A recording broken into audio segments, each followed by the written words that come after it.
രാത്രി മഴയൊക്കെ വരുമ്പം എണ്ണിച്ച കഥ തുറന്നിട്ടിരിക്കും. എന്തെങ്കിലും ശബ്ദം കേട്ടാൽ ഇറങ്ങി ഓടാമല്ലോ എന്നുള്ള ചിന്തയിൽ അങ്ങനെ ഇരിക്കുന്നത്. ഇത് ചെയ്തതിൻ്റെ ബാധ്യത കുറേ ഉണ്ട്, അത് തീർന്നിട്ടില്ല ഇതുവരെ. ഇത് പണിതുകൊണ്ടിരുന്നപ്പോഴാണ് നമുക്ക് ഈ അസുഖം ആണെന്നുള്ളത് അറിഞ്ഞത്. ചെറുക്കൻ്റെ ശമ്പളം പോലും തികയുന്നില്ല ആശുപത്രി പോകുക.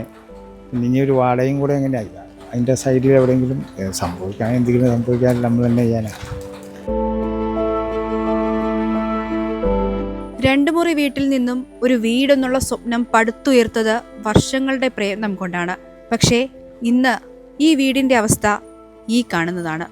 ക്യാൻസർ രോഗിയായ കീമോതെറാപ്പി ചെയ്തുകൊണ്ടിരിക്കുന്ന സുബൈർ ചേട്ടന് മുന്നിലുള്ള ചോദ്യം ഇനി എന്ത് എന്ന് മാത്രമാണ്. ചേട്ടാ, എപ്പോഴാണ് ഈ വീടിങ്ങനെ അപകടാവസ്ഥയിലായത്? ഇത് 4-ാം നാൾ രാത്രിയിലാണ് ആ മല്യ പനിക്ക് വന്ന് വീണാണ്. ഇത് ഒരു 12 മണിയായപ്പോൾ ഇത് ആദ്യം ഇടിക്കുന്നത്.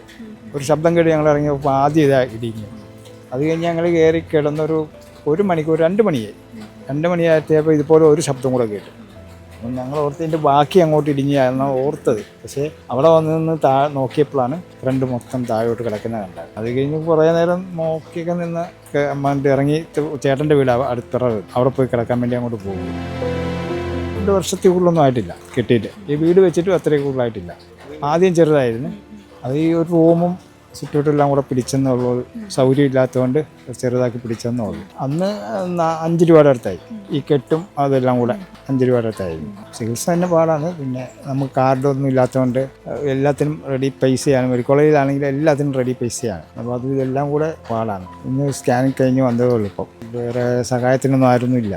അപ്പം മോഹൻ്റെ ശമ്പളം ഉണ്ടെങ്കിൽ അതിപ്പോൾ ആശുപത്രി ചിലവിന് പിന്നെ അയത്തിൽ നിന്നും വെളിയിൽ നിന്നും സഹോദരങ്ങളുടെ പിള്ളേരെല്ലാം കൂടെ നോക്കുമ്പോഴാണ് ഇപ്പം ആശുപത്രി കാര്യങ്ങൾ നടക്കുന്നത്.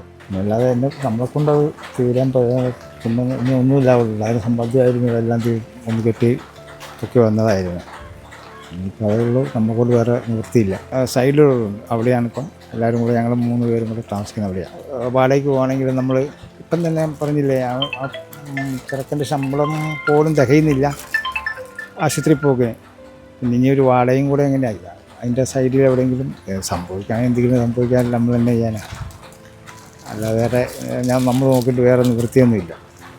അതുകൊണ്ടിപ്പോൾ ഇവിടെ തന്നെ അങ്ങനെ കിടക്കുകയാണ്.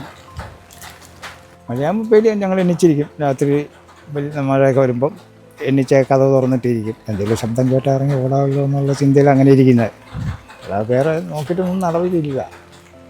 നമ്മളെങ്ങോട്ട് പോകാൻ അങ്ങനെയുള്ള ചിന്തയുണ്ട്. ഇത് ചെയ്തതിൻ്റെ ബാധ്യത കുറേ ഉണ്ട്, അത് തീർന്നിട്ടില്ല ഇതുവരെ. അത് കഴിഞ്ഞപ്പോഴാണ് ഇത് പണിതുകൊണ്ടിരുന്നപ്പോഴാണ് നമുക്ക് ഈ അസുഖം ആണെന്നുള്ളത് അറിഞ്ഞത്. അതുകൊണ്ട് ബുദ്ധിമുട്ടാണ്. പിന്നെ എല്ലാവരും കൂടെ എന്തും ചെയ്ത് തന്നാൽ അത്രയും നല്ലതെന്നുള്ളൂ നമുക്ക് പറയാനുള്ളൂ. വേറെ നമ്മളായിട്ട് ജയിച്ചെങ്കിൽ ഉണ്ടാവും തോന്നില്ല.